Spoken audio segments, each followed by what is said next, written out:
জলপাইগুড়ি মানেই একটা অনুভূতি।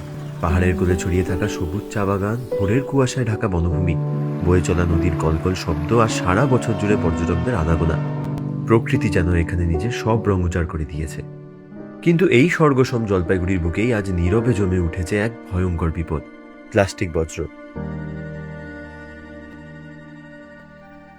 এই ভাবনাকে বদলাতেই 5, 6 ও 7 জানুয়ারি জলপাইগুড়ি জেলার 9টি ব্লক জুড়ে স্কুল ও আইসিডিএস সেন্টারগুলোতে শুরু হলো এক অনন্য উদ্যোগ, প্লাস্টিক দাও, প্রকৃতি বাঁচাও আর পুরস্কার পাও। এই প্রতিযোগিতায় অংশ নেয় বিদ্যালয়ের ছাত্রছাত্রী এবং আইসিডিএস এর ওয়ার্কার্স।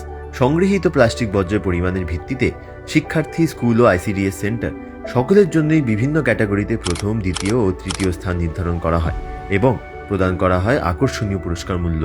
এই প্রতিযোগিতার ফলে স্কুল ও আইসিডিএস এর সক্রিয় অংশগ্রহণে উল্লেখযোগ্য পরিমাণ প্লাস্টিক বর্জ্য সংগ্রহ করা সম্ভব হয়েছে।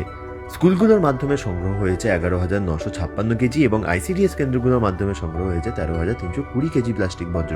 সব মিলিয়ে মোট প্রায় 25,300 কেজি প্লাস্টিক বর্জ্য সংগ্রহ হওয়া এই উদ্যোগের এক বড় সাফল্যের দৃষ্টান্ত।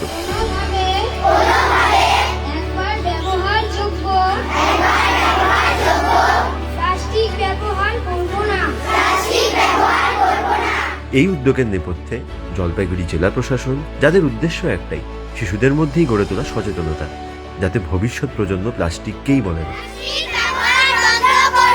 এই কর্মসূচিতে উপস্থিত ছিলেন জেলা প্রশাসনের সিনিয়র আধিকারিকরা। তারা শিশুদের সঙ্গে সরাসরি কথা বলেন, প্লাস্টিকের ক্ষতিকর প্রভাব সম্পর্কে বোঝান এবং তাদের সচেতন ও অনুপ্রাণিত করেন।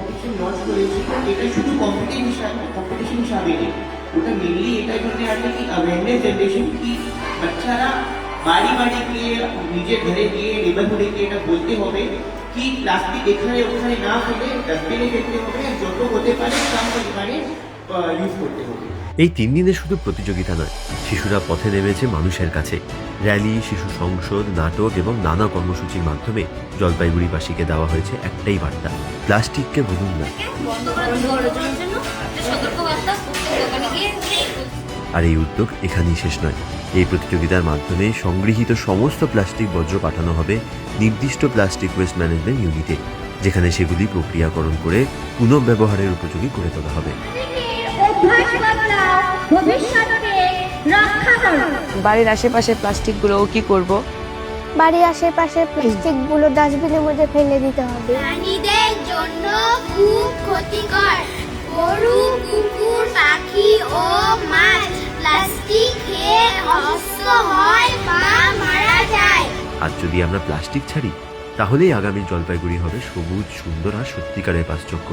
কারণ পরিবর্তনের শুরুটা আজই, এই ছোট্ট হাতগুলোর মাধ্যমে।